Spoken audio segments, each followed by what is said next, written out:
And we are live. Hello, everyone. This is Andrew Syrios. This is my brother, Philip. Hey, everybody. We are going to be talking about the most fun thing in the world, property management and dealing with tenants. And so that should be an absolute blast. I know all of you are extremely excited. And actually, while this is not the funnest topic there is in the world, it is one of the most important. I've seen a lot of real estate companies, a lot of investors go sideways dealing with all sorts of different tenant nightmares, either the professional tenant we hear so much about, or just a variety of other property management problems. I mean, the way we think of it is, you in real estate they often say you make your money when you buy, but you don't realize it until you've rehabbed it well and managed it well. And I know Philip has overseen our property management for the most part of the last 7 years, thereabout. Yeah, pretty much. Yeah. So I have pretty much every story under the book about things going badly as well as things going well.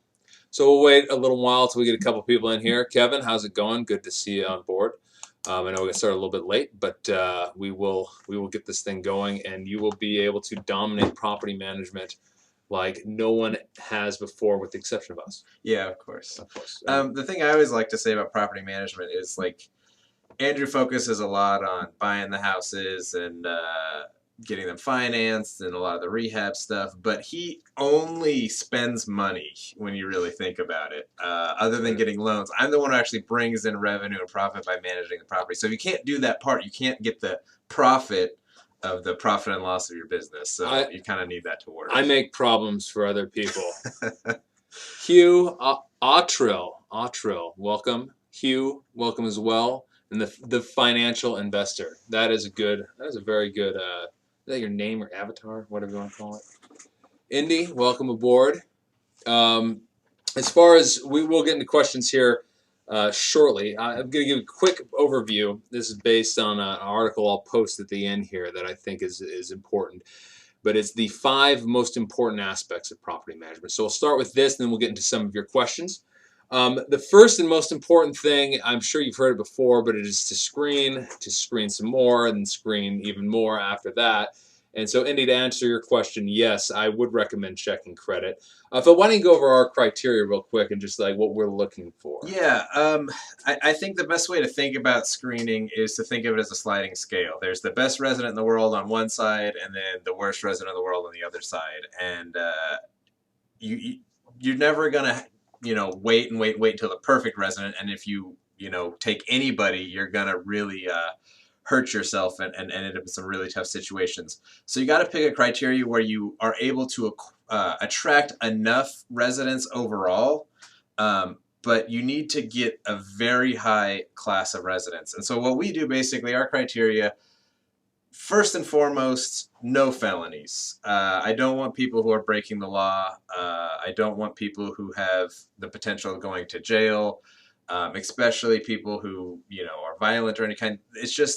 It's that whole pool of renters is going to cause a lot of issues for you in the long run, and I just don't find it worth it. The next one that's pretty clear cut is just no evictions. And I know there's good people who get evicted. There's good people who have felonies and things like that. But when you're trying to find the way to maximize revenue on your properties, those are going to cause major issues. If someone's been through an eviction once, they understand the process and they're more likely willing to go through it again. And you want people who are just unwilling to go through that exercise because it's very painful for the landlord.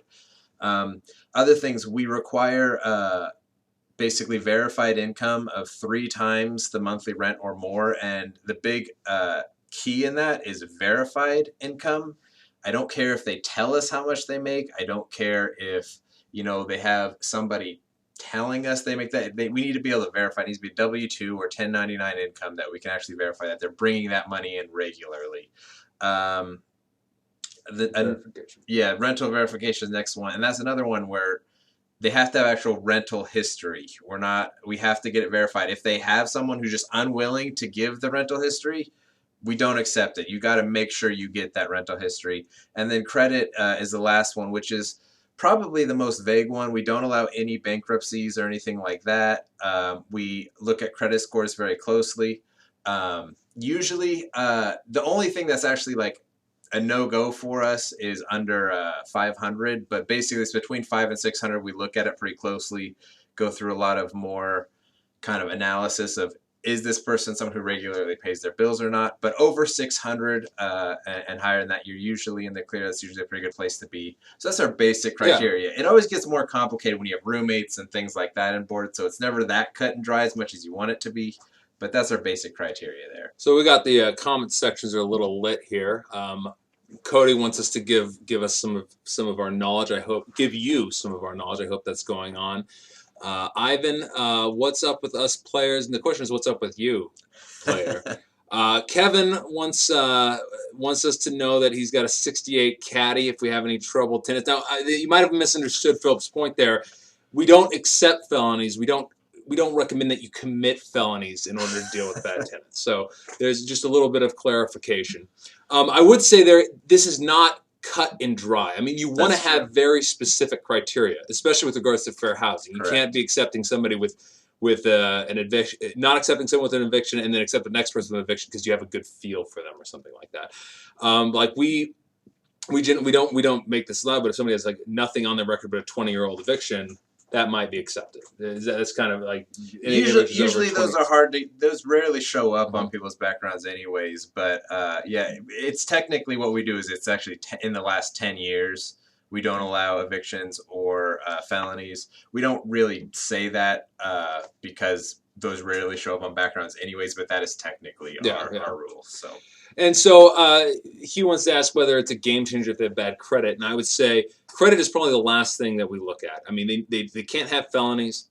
They can't have evictions, of course, unless they're really old. And like usually a background check's going to check the last 7 years, right? Yeah, that's more or less what you're going to find. So you usually won't find something that's 15 years old. But if it's the only thing that's 15 years old, our criteria is that is probably acceptable. Unless like they're an axe murderer, in which case I don't really care if it's 30 years old. I'm not big on axe murderers. Then after that, they need a year of income verification. If they don't have that, they need a co-signer, and they do need to have income too. And of course, there are adjustments if you have a Section 8 property or something like that, but only regarding income. Correct. They also can I step on that point real quick? That's something that I see if you're doing Section 8 rentals or anything like that. The big mistake I see is people throw their criteria out the window because I have a voucher, I'm going to get my money. The only distinction you should make is that they don't have to have verified income in the same way. You should still care about their credit, still care about their rental reference, still care about their eviction background and stuff like that. That's the biggest mistake I see with Section 8. The biggest problem a tenant can cause is not just simply not paying rent. It'd be destroying your property. I mean, I've seen tenants do over $10,000 of damage. And if you get a Section 8 tenant who's, the Section 8 is paying, they're not going to pay for the $10,000 damage it's cost. So again, and then just to go, so you also need a year landlord references. You want them paying on time, or maybe we accept one late pay over the past 12 months. We get pretty specific with our criteria. I don't want to get in all the details of it, but basically, our company allows one payment arrangement per 12-month lease. So if we get a background from a rental reference and they have more than one late payment per every year they've leased with them, we don't allow. So if they have 3 late payments in 2 years, they can't get approved with us. If they have 2 late payments in 4 years, they can get approved, kind of like that, because it fills with our basic delinquency policies at the same time. And one of the things I would really press on this shouldn't be this. I mean, you might have to make changes. Like if you're in New York City or San Francisco, you might have to take it down with regards to income requirements. I mean, it's very if you're renting a property. A studio apartment out for $2,500 a month, it might be unrealistic for them to make $7,500 a month. You might need to bring that down to $6,000. If you're in a really bad area, it's very important not to just simply really, really reduce your criteria. There are good tenants in every area. You might need to reduce them somewhat, but remember, they need to be consistent across the board. And you should kind of, if you're just not getting anyone, take it down a notch. Don't take it down all the way. Oh, we'll accept felonies. We'll accept evictions. Maybe we'll accept an eviction if it's 5 years old or something like that. So be careful. First of all, your criteria needs to be written down so you can check it. So you can show fair housing if you have any trouble there. It needs to be consistent and applied to everyone across the board the same. Obviously, any protected category, race, religion, gender, whatever, you can't have that as a criteria. But you also need to if you're having trouble with it, don't just throw it to the wind. Don't just really reduce it or anything like that. Just take it down a notch. Or the second point we'll get to is it might have more to do with your property. Well, you want to answer Yeah, some of let's these answer a questions question or because two. I don't. Before we move on to the next topic, there's a couple questions I think are good to answer here. Cash buyer asked about self-employment. Basically, I'm okay with self-employment as long as I can verify in some way with like a 1099 or a tax return or regular income coming into a bank statement. But if it's like cash under the table or something like that, I can't verify it. They just say like, yeah, I get paid $2,000 in cash every month from this guy, and I have no way to really show it to you. I'm not going to count that. It has to be actually verified in some sort of usually a tax document of some kind. Another question, financial investor, you're correct. It is 33% rent income. 3 times monthly rent is basically. And as Ashvin's here saying, yeah, 3 times rent is impossible in your area in North Carolina. The most important thing is not the number, not the ratio. It's that it's consistent and that they will have plenty of money with which to pay their rent along with their utilities, their living expenses or whatnot. I've seen in the past, people saying like 1.5 times the rent and income is sufficient. That there's just not enough money there for them to pay for their for whatever else they need to get by, and they're going to fall behind. So it's not the ratio. The ratio depends on the area you're at. Like I was saying with regards to New York and San Francisco, the ratio is going to have to be less. I mean, it's just there just aren't enough people out there that make $7,500 to $10,000 a month to rent a place like that. So you're going to have to bring it down. But you want it to be consistent across the board, and you want to make sure that number that ratio leaves enough income for them to be able to pay their rent and still get by. Because if they don't have enough, they will eventually fall behind. A couple of really good questions here too. One from Ryan Cheek. How do we go about verifying income? We actually outsource it to a third-party company who does the income, rental, background stuff all for us. We feel like we really trust their process. They make actual phone calls to landlords to get references. They're very specific about how they do things, and it protects us legally in a lot of ways. We think they do a really good job, and so we've outsourced it to a company called Red Star Backgrounds. I believe they're based in San Antonio. I would, first of all, if you can find a company that you can outsource it to, I'd recommend it. I would believe. There's 2 reasons. One, even if you're doing it yourself, there's going to be the temptation. You want to get that property filled. There's going to be the temptation to see what you want. And so that's always, you got to fight that with yourself. And if you have an employee doing it, I mean, unless you are big enough to the point where you can simply you have 2 different departments, and the department that's doing the screening doesn't care whether or not the place gets filled. You're gonna have a conflict of interest. Whereas especially if you're the leasing agent doing it or your property manager, they want to get the property filled. They might push, they put their finger on the scale in order to get that person approved. So if you can outsource it, I would recommend doing so. And a really good question I want to make sure I answer from Frank Upshur. Do you owe applicants you don't pick an explanation if I don't rent to them? Well, first of all,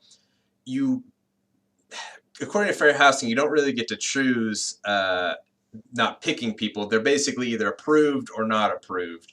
And if you don't approve them, yes, you do owe them an explanation. You don't have to tell them the explanation, but there's a federal law, I believe it's called the Fair Credit Reporting Act or something like that. You are legally responsible for reporting the background back to them and basically giving them all the information you have and giving them some of the reasons why their application was not approved. This is one of the reasons I really love using a background screening service, because they have all these reports. Basically, all you have to really do is send them a letter that company provides you, and then you're clear in terms of the fair credit reporting. They kind of take care of a lot of that for you. I think it's worth the money. And as most of us know, as landlords, people get mad about application fees, but that really is what the application fee is for, is paying the money to a background screening company. And application fees aren't income for us. It's not something you should be looking at. And you should probably go ahead and tell the prospects that might help alleviate some of those issues. Just Eric had a question about whether or not, with regards to setting the income to rent ratio of what you're willing to accept, whether that's because incomes are too low or rents are too high. Generally, it's because rents are too high. Rents will go up. Rents tend to go up faster than income. Like it's not just like a linear graph, and so if you have $1,000 rental and somebody's paying has $3,000 a month, that $2,000 will generally will go away to pay their living expenses. But if you go up to like a $3,000 rental, and then you're in a more expensive market, everything else is more expensive. But even then, $7,000, that's not even that's two and point something income to rent ratio. But that's more money and goes further. Since the cost of living, yes, the cost of living is higher in these more expensive markets, but the big thing that makes cost of living more expensive in these other markets is rent and property values. The other things don't go up as much. So generally, it's if the rents are too high in the market, that's when you can accept a lower rent income to rent ratio. Netflix costs the same in every city in America, so That's true. That's true. Let's go on to the next point. One of the ones I said that if you're having trouble getting your property rented, you might have to take your criteria down a notch, especially if it's in a rough area. But the first thing to look for is just a kind of a philosophy we have, and that your tenant will mirror your property. yes. If you have a slum where the paint is peeling off the walls and the carpet's ripped up and things like that, you are going to attract a certain kind of person, the kind of person who's willing to live in a property like that. On the other hand, if you have a property, it doesn't need to be great. I mean, we're talking about rentals here, so we're not talking about Brazilian hardwoods and granite slate countertops and top of the line stainless steel appliances. They can be black or white appliances, builder's grade carpet, standard paint color, just all the standard materials. You don't want to go the cheapest stuff because that will break. But you want to make it very livable. Even if it's not in a great area, it's got to be solid. Everything's got to be fixed and done. And the carpet shouldn't have rips in it. The paint should all be done more. There shouldn't be big splotches here or there. You don't want those old countertops where the linoleum is peeling up or anything like that. It should be a place at least that you're willing to live in. It might not be where you want to live, but at least where you're willing to live. I have 2 rules of thumb for our company when we do this. Everything we rent, everything in it needs to function as it's supposed to and be aesthetically reasonable. You can't have something that's just an eyesore sitting in the property, and you can't have something in the property that just doesn't work as intended. So you might have like an attic fan that's been sitting there forever and it just doesn't work. And it's like, well, you don't want to have to fix it because it's an old, not really useful thing. You can't just leave a broken down attic fan sitting in the house. And you can't have a basement bathroom that nobody really wants to use in the first place that just looks disgusting. You got to make it look not amazing. It just has to look reasonable where nobody's going to look at it and go, oh, that's not what I want. I mean, if you have a luxury rental, it's got to be great. But there's a baseline. No matter how cheap of an area you go, it's got to be completely functional, all fixed, looks decent. Decent lighting, things like that. Particularly the front of the house. I mean, little things like putting shutters on it, window boxes, mowing the front yard, cleaning up all the shrubs, putting down bark mulch into flower beds. Pulling all the weeds out of the driveway. Those sorts of things really go a very long way into making, because first impressions are hugely important.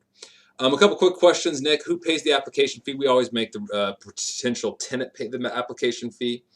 And that's what I've generally seen across the board. I highly recommend charging that. Most tenants are expecting. What we charge is $40 per applicant over 18. Everybody over 18 has to apply, $40 per person. And our screening company charges us, I actually don't remember off the top of my head. It's really close to that number. I don't think it's exact, but it's really close to that number. So.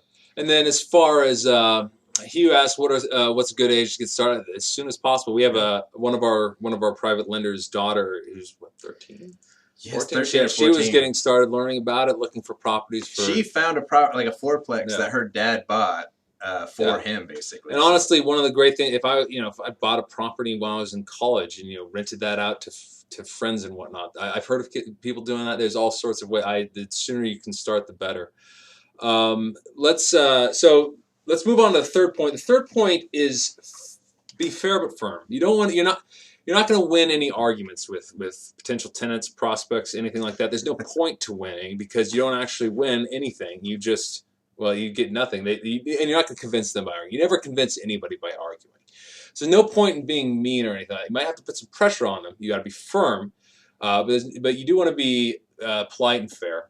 And the other thing is, I've seen this a lot, especially with the so-called ma and pa landlords, is the endless payment plans. Like, oh, when are you gonna have the rent? Like the Big Lebowski thing. If you remember that scene in the Big Lebowski, uh, it's we only accept one payment plan at a time, and I'll let you go into that a little bit more. Yeah, but if somebody says we'll get I'll get their rent I'll get the rent here in whatever amount of time, that's not, you got to have it in writing, you got to have it formalized, and you can't just keep extending it.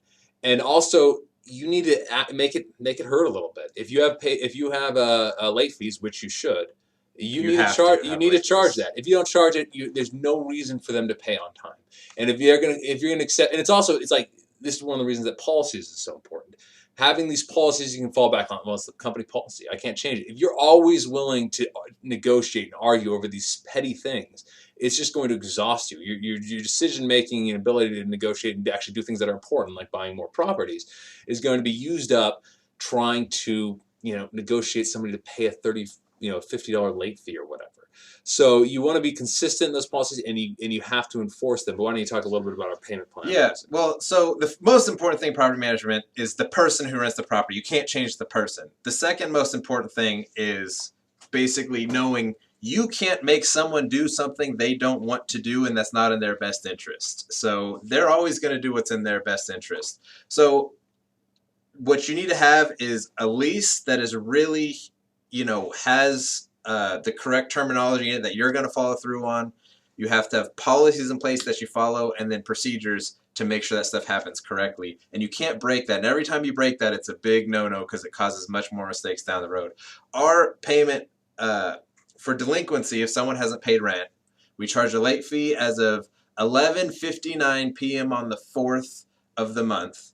And we state that very clearly in the lease and very clearly when they come in the office and sign the lease, so that they are very aware that's when the late fee is charged. And there is absolutely no exceptions to that late fee getting charged. If the money's not here, the late fee is charged. We can't get rid of it. We make that very clear. 4th of July, this just happened recently, our delinquency goes way up because everybody goes, your office is closed on the 4th. How are we supposed to pay? Well, it doesn't change. It's the same time every month, all the time. Now, we follow that same procedure. If they can't pay by the 12th, they get a 72-hour notice. If they can't pay by the 15th, we file for eviction. We do not change that period. We do not negotiate, because we negotiate the one time. The next month they go, well, you negotiated last time. Why can't you negotiate again? We just follow through the same thing, and it makes it such an easier process that way. And we're willing to file for eviction. We don't extend this one because we know they can get it. We can hold on to this resident for a little while. It's expensive to evict, but you have to be willing to, because people will not do something unless it's in their best interest, and their best interest is to pay rent to stay in the property. We do allow one payment plan per 12-month lease, but again, we make it very clear there's one. We have guidelines around that, and we follow the same guidelines every time through that whole lease. And that also keeps you working with fair housing to not discriminate against different people. And we'll get into that more about using that to your advantage when talking to people. But it's very important putting together these policies, and you have to develop them over time. And some give and take, some trial and error. But the more you can just formalize as this is the policy, the less there is to negotiate and debate. Cash buyer asks, any limitations on deposit? You asked what's reasonable. We usually ask for about 1 month's rent. 1 month's rent. I think there are laws in different states. I don't really know what they are in most places. 1 month's pretty reasonable. You want to check the laws in your state. Some states have limitations on deposits. And remember, most states, I know Oregon does, I think Missouri does, well, 30 days to get that deposit back to them, minus any deductions for damages they did. Otherwise, in Oregon, it's double the deposit back to the person with no deductions. And I think it's Kansas. That's the same as in Missouri. If you don't file that correctly, they get double their deposit back. Let's move on past fair but firm. I mean, that goes for pretty much everything, but most particularly, that goes for lease violations as well. I mean, you need to enforce your lease in those regards too. If somebody's, if you have an apartment and somebody's being extremely loud after 10 o'clock and causing all problems with the tenants, you can't just other tenants, you can't just let that go. You need to be very fair but very firm with them. The next point I'd say is this is point number 4, and that is maintenance is your absolute best form of tenant retention. And tenant retention is, basically probably the most expensive. It's either property taxes or turnover is the most expensive cost you'll have when managing properties.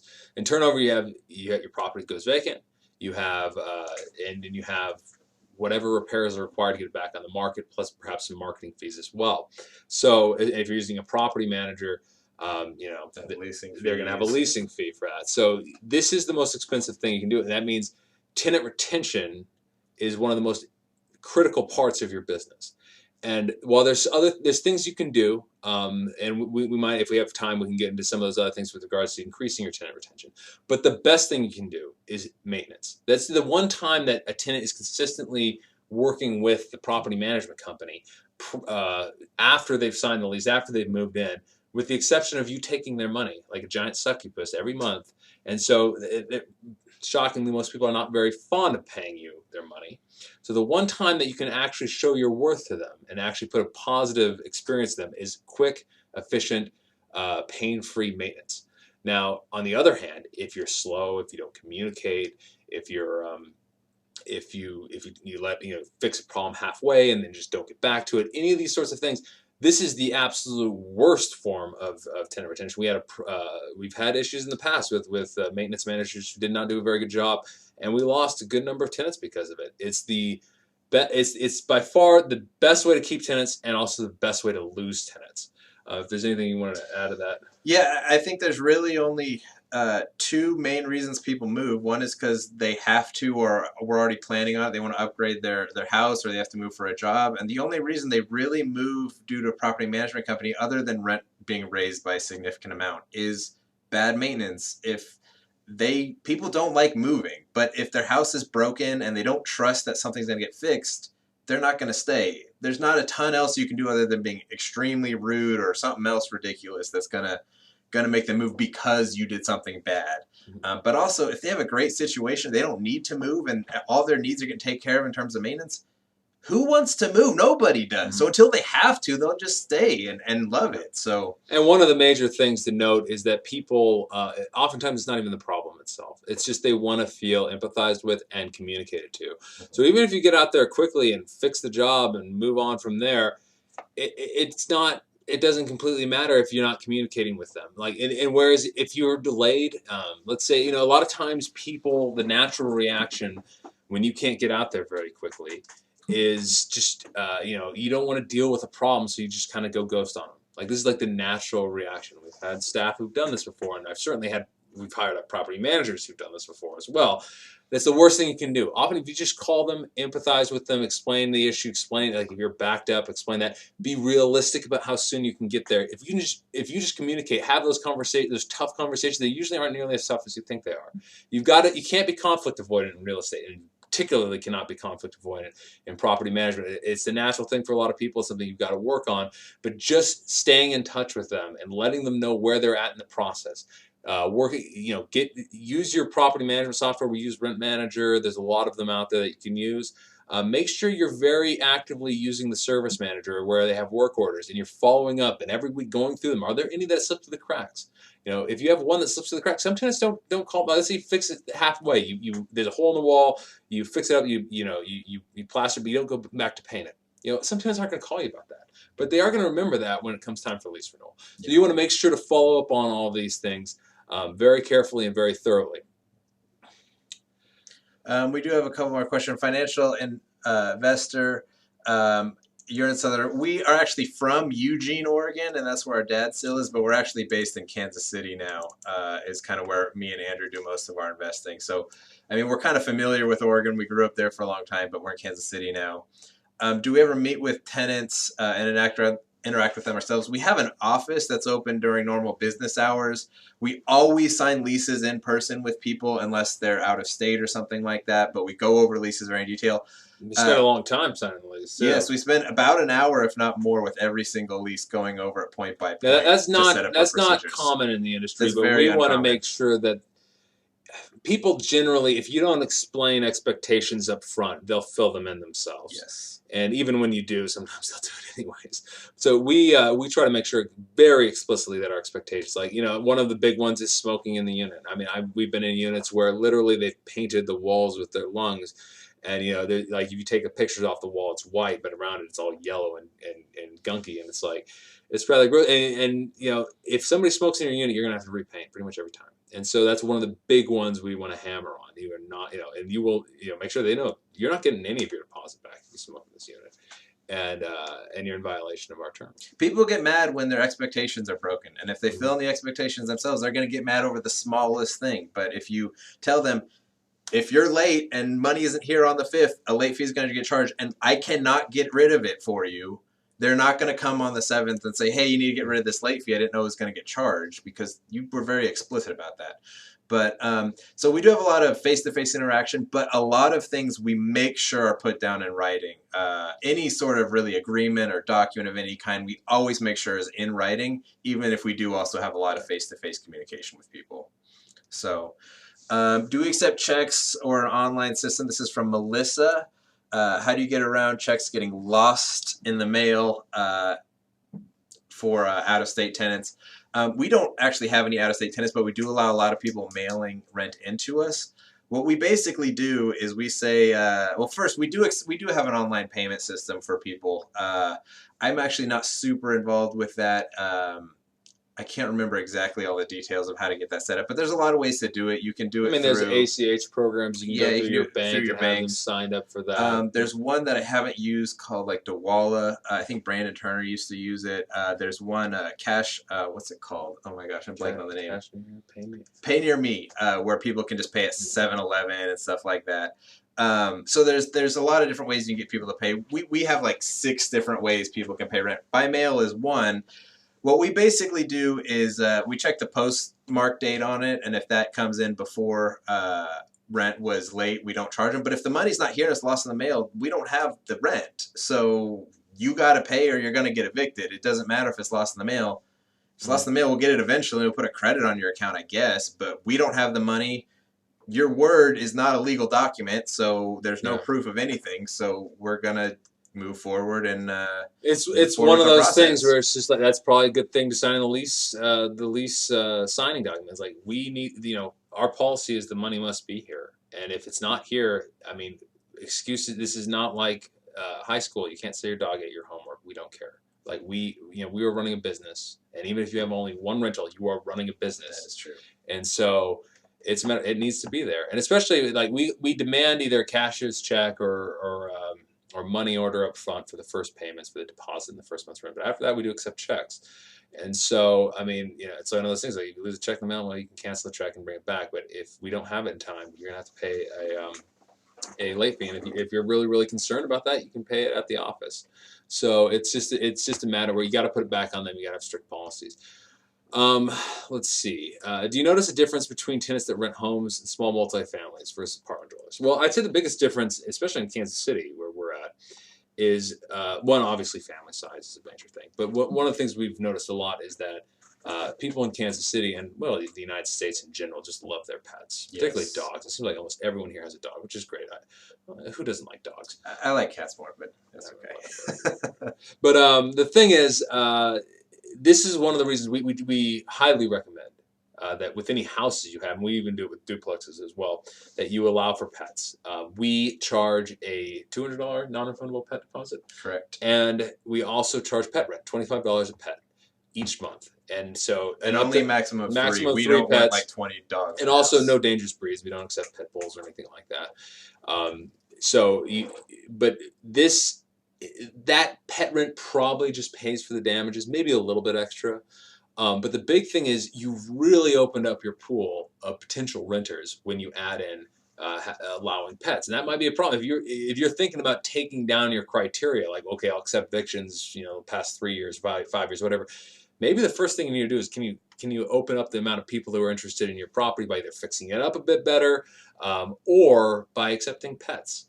And even in some smaller apartments, we accept cats, right? We specifically accept cats when there is no common areas in the building. It's all outside interest to the units. We don't allow pets in most apartment communities, mostly because it causes problems with neighbors.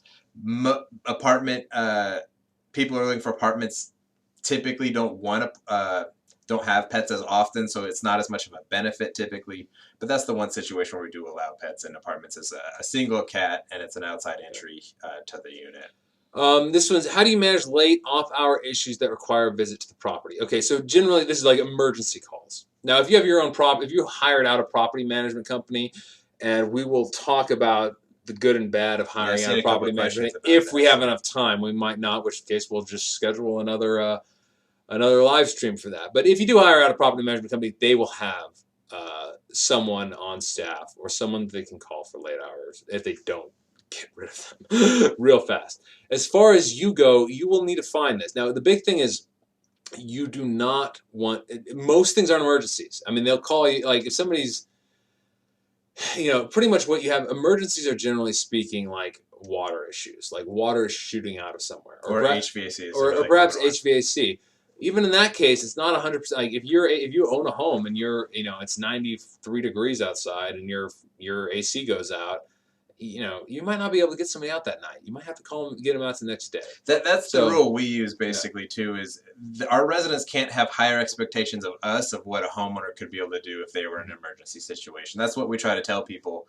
We can't fix things that a normal homeowner wouldn't be able to solve in the same so situation. yeah, if they got an issue where let's say they can't use their dishwasher, okay, so we'll be out there tomorrow. If they got water shooting out, or if they have no access, we also do if they have no access to a toilet or anything like that. Yes, We'll get that's a somebody big out one. there. But the big thing, if you don't have a lot of rentals and you're not, I mean, if you're handy yourself, you could go out and do it yourself. But there are a lot of companies out there, or at least a decent number, that can do these sorts of things. They literally set themselves up to do after-hour emergency work. One of them, of course, is Snake and Rooter. Now they are not cheap, but it's good to develop these relationships. Even if you have, one guy who generally does your maintenance, but you can't rely on him to get out there that night. You want to have, look for people who can do emergency tasks. And generally, the big one is plumbing. And so it's nice to know, like Snake and Rooter. We haven't used them in a long time, but we used to use them early on here. I'm not trying to say they're bad or anything; they're just expensive. But it was really nice knowing that they existed. It was really nice knowing that we could at least call them if there was no other option. So you want to develop relationships and and kind of create a Rolodex of different contacts. That you can use. And you want to have backups and stuff like that. But one of them is for emergency late hour things. And early on, if you're going to manage yourself, you're going to need to be there for the emergency hour phone calls. You might set up a Google Voice number or something like that, so they don't have your personal phone number. But you've got to set up that system. And generally speak, and again, you're not going to have a ton of these. I mean, we have 400 some units, and we have one a week, maybe. We have quite a few on the weekends, but yeah, during the weeks it's maybe one or two during the work week on almost 500 units. So if you have one, it should be like one or two, one a year maybe. Yeah. So, but you just got to be ready for that and have a plan for it. To go into maintenance a little bit more, I mean, that's one of the people who self-manage. They loathe property management because of the idea of maintenance. The way to do well with maintenance and retain your customers, as well as to not have it be such a burden on yourself all the time, is you have to expect it and know it's going to happen. Just because you haven't gotten a maintenance call for a month, it's part of property management. You have to be ready for it before it happens and expect that call to come and have a plan for it when it does. That takes the burden off of you so much. And it really gives much better customer service because you're already ready for it. You don't have to start looking the moment it happens. You got to be prepared. Here are a couple questions. When having a rental, is property manager mandatory? If by that you mean like a third-party property manager, no, you can manage the properties yourself. In some states, you have to have a real estate license, or at least pretty much I think every state you have to have a property management license to manage somebody else's property. But in every state that I'm aware of, including Missouri and Oregon and Kansas, the ones we work in the closest, you do not need to have any sort of license to manage yourself, but you would be the property manager in that instance. Is it Cornell? Como, is a tenant allowed to request carpet cleaning once a year? A tenant is allowed to request whatever they want, but you should be very clear about what you're willing to offer. We generally are not going to give them some sort of carpet cleaning every single year, but if they've been there for a long time, we'll offer, we'll make sure the property needs to be livable and functional. We want them to stay, but generally a year, I don't think they need a carpet cleaning every year. One of the things going into tenant retention that is a possibility, and this is a tip from Mr. Landlord, who's a very good source, and I'd highly recommend looking into his stuff, especially if you look into Jeffrey Taylor, but he goes by Mr. Landlord. Looking into his book and his various articles on property management, he takes a very unique approach. And one of the ways he does it is seeing every lease renewal as the lease anniversary.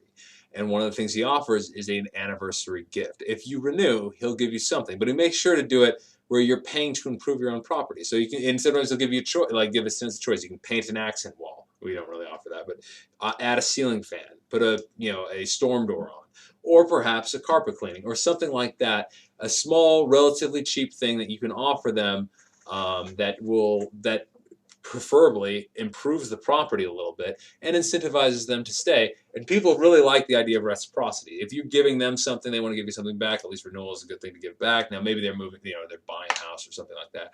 But some sort of offer like that, it could be even, if you wanted like gift cards. I mean, that wouldn't be improving the property, but it could be relatively cheap. One of the things we do with gift cards, I think, is pretty clever. You can talk about the picking their favorite place. Yeah. So on every application that people submit, we ask what their favorite local restaurant is, and what their favorite kind of candy is, and what the favorite place that they shop at is. So with their favorite candy, when they move in, we put that candy bar on the countertop for them. It's a nice little touch.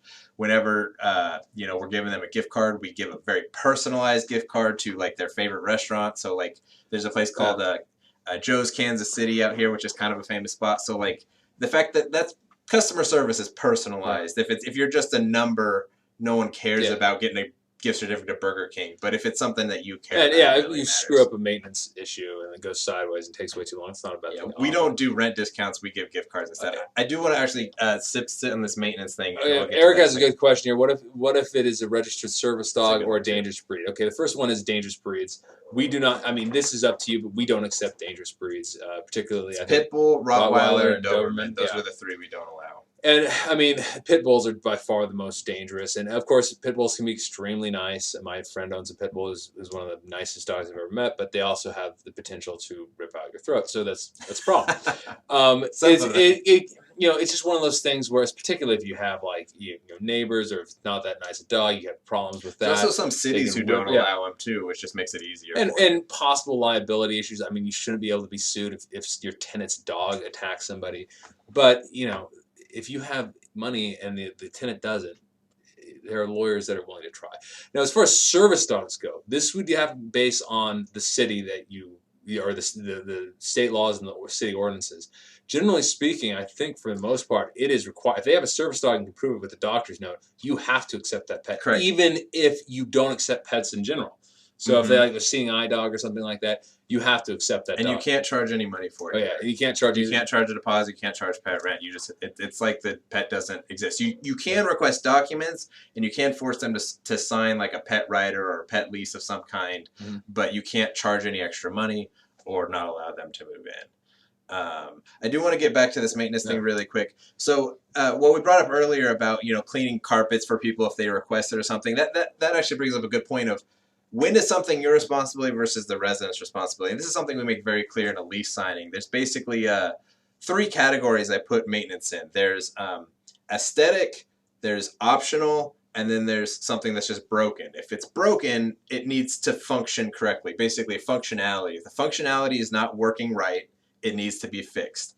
If it's just aesthetic, such as the paint doesn't look as good as they want, or the carpet doesn't look as good as they want, it's a little older than they thought, or the refrigerator is just an older model than they really wanted. Aesthetic things are not our responsibility. They can get it improved, but they have to be the ones to pay for it to be improved, not us. The other one is optional, and this can range all sorts of things, but a lot of things people think are standard are actually optional. So one of the most, in my mind, ridiculous requests, it wasn't for them, but they were all up in arms because the kitchen didn't have cabinet pulls on all of the kitchen cabinets. And they thought that just didn't make any sense. We were forced to install cabinet pulls for them. But you can use kitchen cabinets without cabinet pulls. That's how we lease the property. Those are an optional thing. They can have them, but they're the ones going to be paying for it, not us, because that's something that's optional. So when it comes down to maintenance, it's really who pays for it. Anything that's functional with the property, that's on us. Aesthetic changes, optional upgrades, that's on the resident there. Arizona Life has a nice little joke here. Can we get the gift card to Home Depot? That's a funny point, but I would make, kind of on a serious side note to that, a lot of tenants will want to do something to the property themselves. They'll want to repaint, or they'll want to fix something. Or we've had ones who fix something and then send us and I want this discount. And no. And it should be very clear in the lease signing. you are not allowed to make any material adjustments to the unit without permission. And oh, by the way, we will reject every time you ask for permission. I don't want tenants painting the unit. I don't want tenants replacing light fixtures, stuff like that. The main reason is simply, one, they're always going to overvalue whatever work they do, and two, most of them are terrible. Let's just be blunt. I mean, we've gone through enough. It's hard enough to find a good contractor, like a good tenant's going to be able to fix it. Yeah. Your odds of them doing it right in a way that you would want to lease it out, you're just going to have to fix whatever they fix, and you give them a discount makes no sense. So, don't ever allow tenants to fix something, and certainly don't allow them to pay for it. And if they want to make major adjustments to the unit, the answer should just simply be no. And I've seen particularly like extreme cases where people will rent out properties that need to be rehabbed and give like this really sweetheart deal to these tenants to fix up the property themselves. I mean, these sound ridiculous, but I've seen them. Don't ever do that. Nabil, I'm sorry if I just butchered your name. My sincerest apologies. Do you recommend any sort of video monitoring systems for your properties? I would say generally no. Simply Save is not a bad. It's not a video monitoring program, but it's an alarm system. It's an alarm system. Actually, I think they just came out with a video monitoring system. I haven't really looked at it. It's alarm systems have gotten much cheaper since with all this wireless technology and whatnot. So if you want to protect units that are vacant, houses that are vacant, particularly if they're a rougher area, that's a good way to go. Simply Save. I think there's other options like that as well.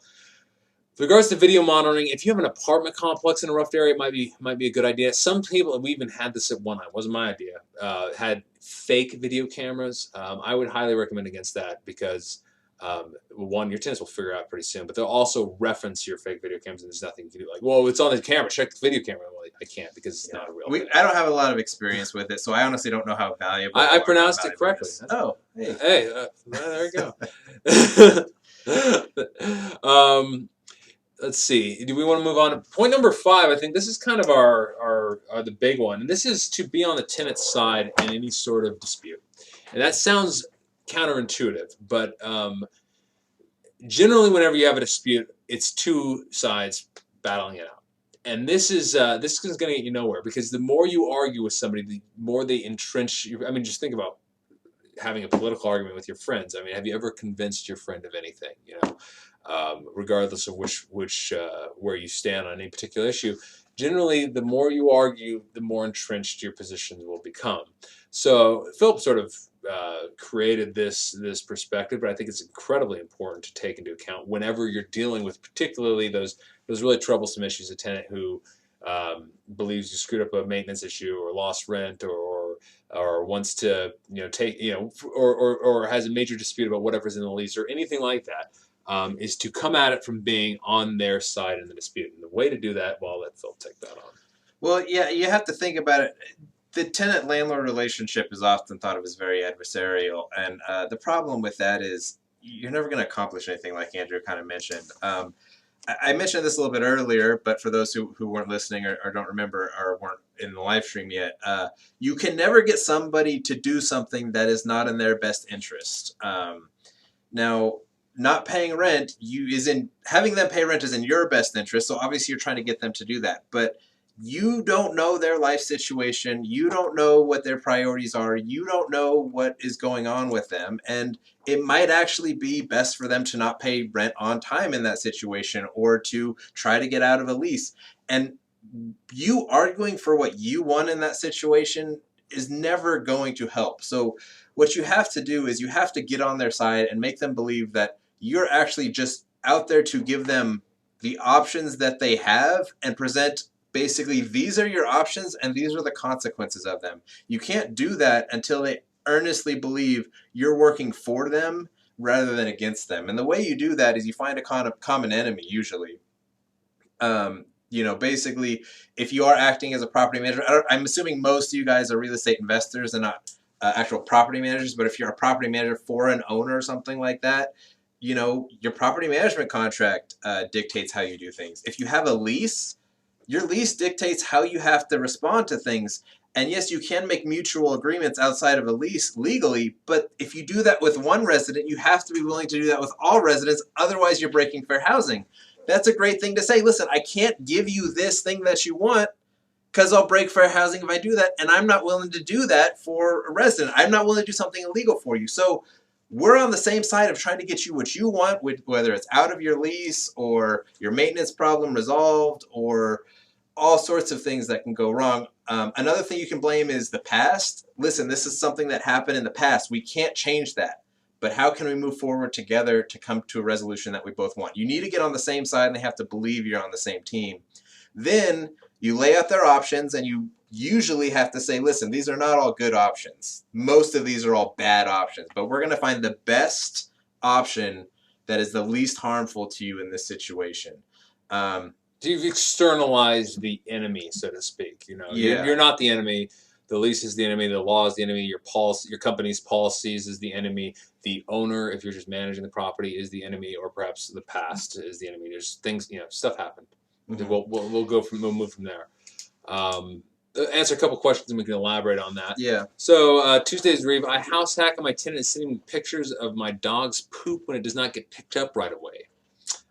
Is it possible to pick it up right away? I mean, that would probably be my favorite recommendation. If not, I think that's just those issues are things you have to talk with them a little bit more personally about. Let's see, there are a couple up here I wanted to get to. Smokers, extra fees. Can you legally charge extra fees for smokers? I believe you can because they are not a protected class. I've looked into doing this before. I've never done anything like it. I've thought about the idea many, many times of just saying, like, you can smoke in your house or whatever, but we're going to charge you $50 a month to be able to do that. I don't know the laws about that. I'm pretty sure that's okay, but don't quote me on that. Talk to a lawyer because I'm not 100% certain. But that's a way to kind of I would say generally with smokers, I mean, the thing is you don't want them to smoke in their house. Yeah. If you have a fee, they're just going to say they don't. Yeah, and so probably the best thing is just making it clear, if you smoke in the property, we're going to have to repaint it and you will lose your deposit. That would be the way I approach that issue. Tuesday, it was 3 a.m. and dark outside. Okay, that makes that. My recommendation in that case would be to politely tell your tenant to take a chill pill. Yeah, I mean, people can complain about whatever they want. I'm a little confused about the exact situation. It sounds like... I mean, I think in general, when you have issues, one of the things is try not to blow any sort of thing out of proportion. Like, we're sorry about that. We'll get it better next time, and we won't have that again, and try to take care of it as best you can. And most people are generally understanding if you come at it from a polite and respectful manner. Let's see, there's another one here I wanted to answer. Okay, how do you feel about perks for tenants that pay by the first of every month on time? We've thought about doing this. Yeah, but I've actually recently kind of thought very against it. And the reason is because it's like, you shouldn't be rewarded for doing what you're supposed to do, in my mind. You're supposed to pay rent on time. That you're not a good tenant. A lot of people say, I'm an amazing tenant. How are you treating me this way? I pay rent on time. That's not being a great tenant. That's being a normal, okay, completely 100% mediocre tenant. That's what there is expected to do. I've never played around with it, so I don't know if it actually benefits things, so I can't really speak to if there are major benefits that we're missing out on. But I've always kind of got the philosophy, that's the expectation. We played with ideas that would be more along like getting people involved, like getting people more like, sort of social media engagement type, that kind of things. Maybe you have like, if you pay your rent on time the whole time, let's say you have 10 plus tenants, you get entered into a raffle and you win something if you get it. Kind of things that are like, or we've even thought about like tenant appreciation events. Although I think this is more of our property manager who wants to do that, and me not so much. And it's hard to do for the person with 1 to 2 rentals. It's hard to kind of do big stuff. And like so that. Things like that I don't think this is a way really to incentivize them to pay consistently. They might get them to make sure they pay exactly on time versus a couple that the third or fourth of the month. But generally, if you can find a way to get them more engaged with your company to the point where they have more loyalty to your company, that would be more important. I think something that's a little bit more than just you get a free thing if you do it for 12 months would probably be more effective. But it is hard to get people engaged with their property management company because they just don't. They just don't care. A good tenant? There's lots of great tenants out there. I know that's kind of I don't know, most landlords don't really feel that way. But honestly, a good tenant is someone who is willing to work with you, is very nice and understanding, and doesn't get angry about situations, and will deal with really bad stuff going. We've had some very unfortunate situations where people have been forced to move out of their properties, and we've charged them money because they do it. But they understand that's the policy. It's a bad situation for them. They're having a hard time and things aren't going their way because of it, but they understand, they're not mad. it sucks for them, but they're moving through it and being nice about it. There's people who can deal with bad situations and it goes well with them. Eggy, I think I'm getting that right. I hope at least. How do you feel about raising rents on a property you just acquired? I'm a bit skeptical because I don't want to lose the tenants because I'm new to this. I think that's generally pretty accurate. We don't typically raise rents on properties just acquired unless it's really the reason we bought the properties because we needed to make it work. Typically, if someone's in there, we bought it knowing that's kind of the rent. We're going to leave them in there. We'll raise it over time, but slowly. And then once they move out, we'll and a lot of times rehab the property and fix it up a lot. We don't raise the rent right away because they're renting a property that needs work. And so that's also very true. And so it's like, okay, we're not going to raise the rent on them. And it's also, we've much more often had backlogs of rehabs and turnovers than had less than we need. Less, oversupply of labor and whatnot. So it's like, why add another one to the list? But the one thing I would say to that is don't be afraid to lose a tenant. Yes. There's plenty of good tenants out there. And there's also plenty of mediocre ones, and there's some bad ones you should stay away from. But tenants come and go. Properties come, deals come and go. It's like in this business, you got to be willing to, you're going to miss out on some great deals, but there'll be more down the line. You can't live in regret about that. Oh, the one that got away. There'll be plenty that get away. And with tenants, like you got a good paying rent. Sooner or later, a good tenant paying rent on time, keeping care of the property, deal, very polite and respectful. They will eventually move on. But there's another tenant, so just a lot of it is mindset. It's the same when dealing with tenants. If you got an angry tenant who's like yelling at you about how you need to forgive this late fee, a lot of it's just mindset. Like, well, I can get another one. And that's you got to have a little bit of a swagger in real estate and particularly in property management. You do. And you got to develop it. I mean, it doesn't come naturally, but it is something you get a thick skin dealing in property management, and you've got to just know like, okay, there's another tenant. I can find another one. You should never be afraid to lose a tenant. You're going to force your policies, which will be fair, but you're going to force them regardless, even if you're getting yelled at, even if the tenant needs to move on, whatever. You're going to enforce your policies and go from there. And just to follow up on Eggy's question a little bit more, it's all a calculation of how much you can raise the rent by, how much money you have to put in the property once they move out, how attractive is the rental market. There's no one answer to that, but we typically haven't because we just haven't seen the math work. And that to answer Andy's question, what percentage do you annually raise rents by? That generally depends on the market. We'll look at what the comparables are going for. If there's no major movement, it's like 5% or there. We usually don't deal with percents because the tenant really isn't thinking about percents. So we almost always raise it by a minimum of $10 a year on anything because we feel like no resident really balks at $10 a year. On bigger ones, we'll raise it by more. But it's really just how attractive was that house last year? What's our vacancy percentage as a company looking like? If we had 100 people trying to rent that house a year ago when we tried to rent it, now they're moving out, well, we're going to move that price up a lot. If we barely rented it, we're not going to raise rent on our residents very much. Yeah, and that falls on Art's Art's question. What strategies do we use in deciding how much to rent a property for? I mean, there are a lot of websites you can use to comp out rents. Rent-A-Beater is probably the first place to start, although it's not very good. It's just you just put in the the address and the bedrooms, and it pops out what other people put in there. But Craigslist and Truly, you just look at the nearby. You can go to their map feature and look at what's for rent nearby. What your competition is. Yeah, you can drive by and call for rent signs.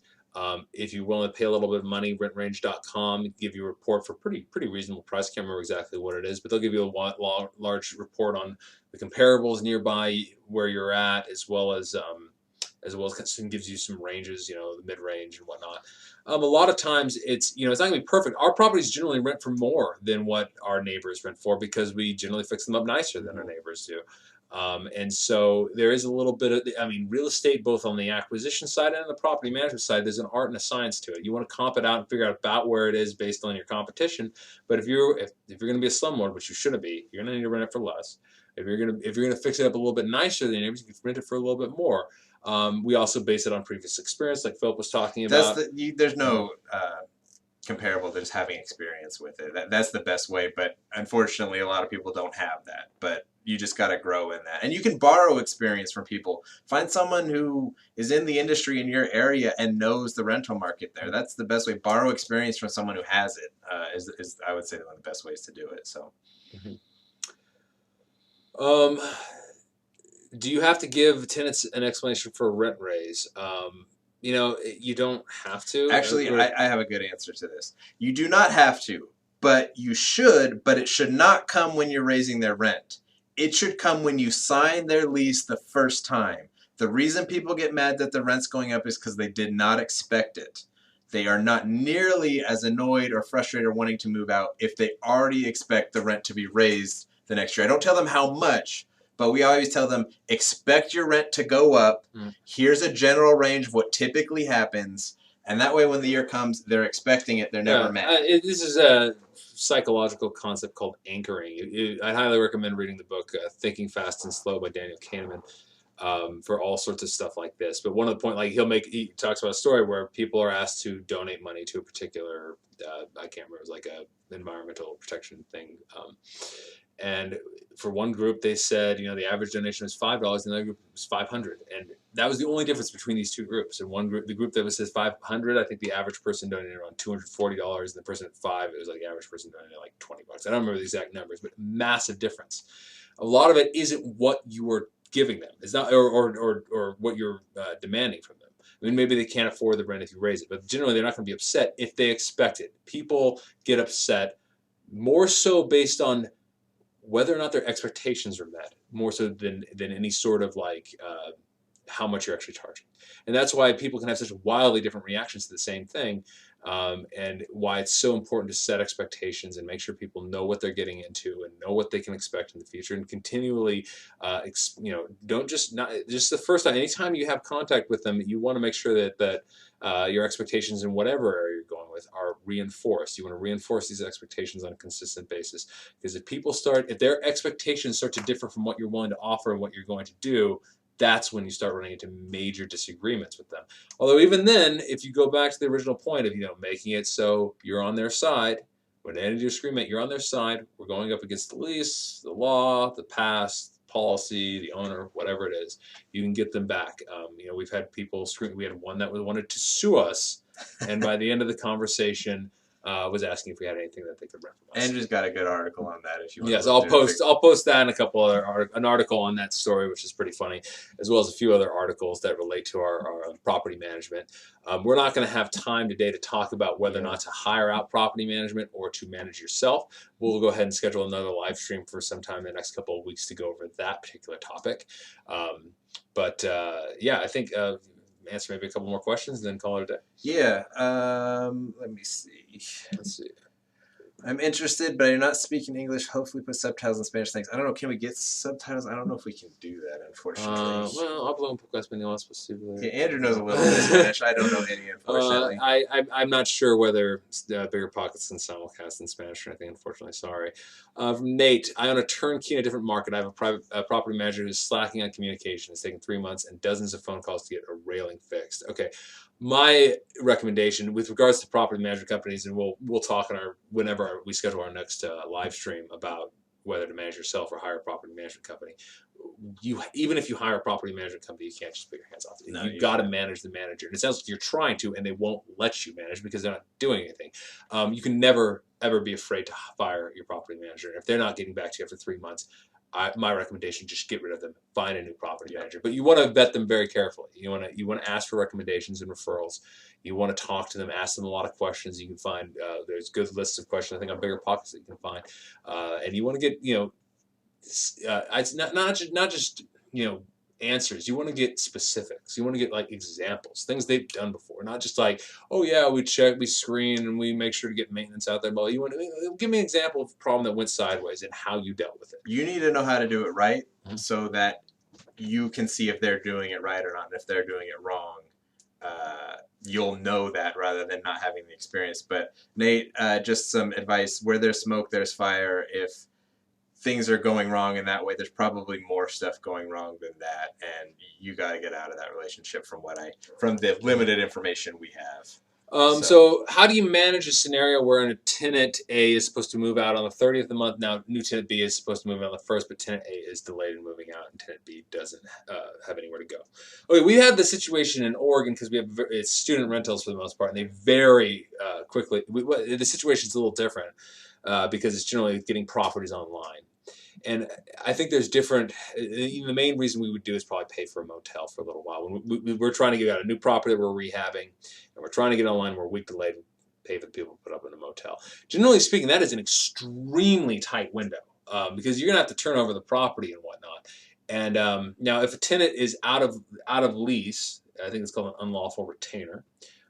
You can charge.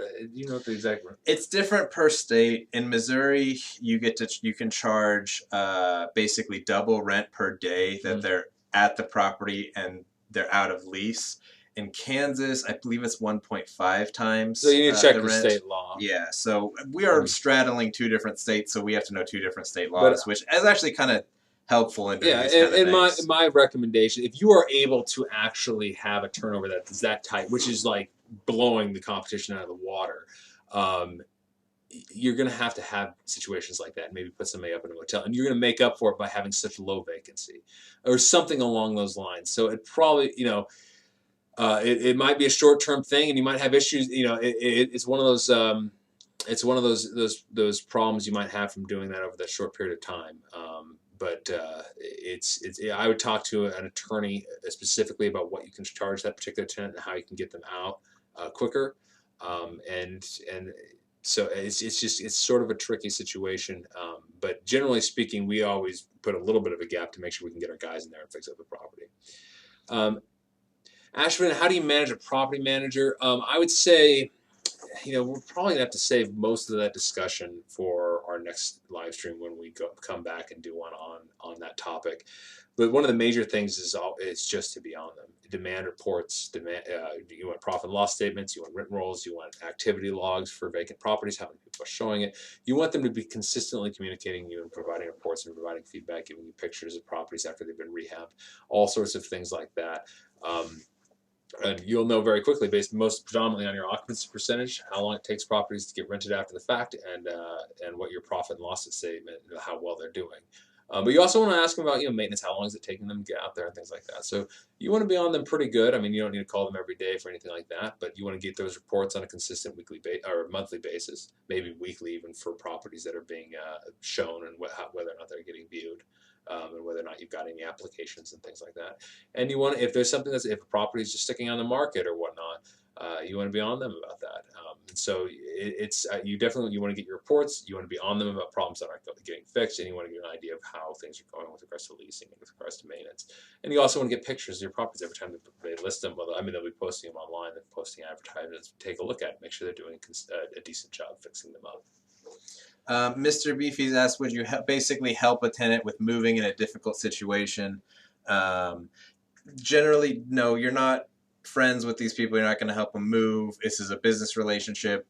If basically they need to find the way to figure that out, or you really should just find another resident if they're not willing to deal with whatever unique situation that house has. There's, a lot of other renters out there. Not all of them are the best renter for you.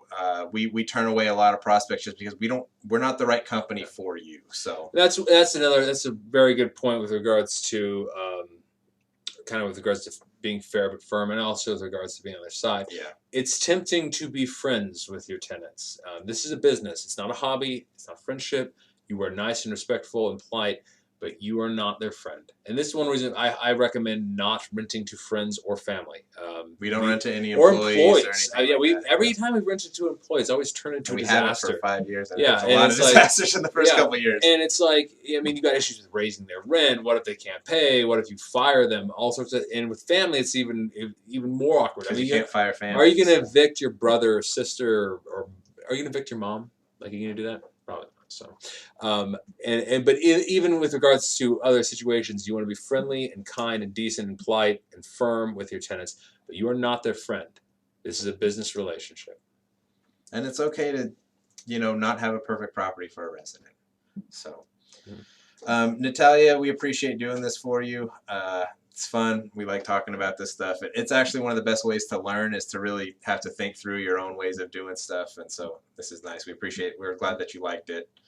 So we're about at 70 minutes now. So it's probably about time to wrap it up. I think we'll wrap it up here. I will post a couple of articles that I've written on property management in the comment sections for both the YouTube and the Facebook Live posts. We appreciate all of you guys stopping by. Next week, I'll be finishing up a conversation from last week. We will be talking about how to get your loan approved, not how to find banks, but how to get it approved. And then sometime in the next 2 or 3 weeks, we'll come back and we will talk about whether or not you should manage yourself or whether you should hire a property management company. And if you go down that route, the question, whether or not you're going to go with in-house property management or if you're going to go with out-house property management, and how to deal with out-house property management if you choose to do that. To use the outhouse, To use the outhouse, absolutely. Thank you, everybody. Thank you, everyone, very much. And we are signing off. Yeah. Thanks, guys. Have a great weekend.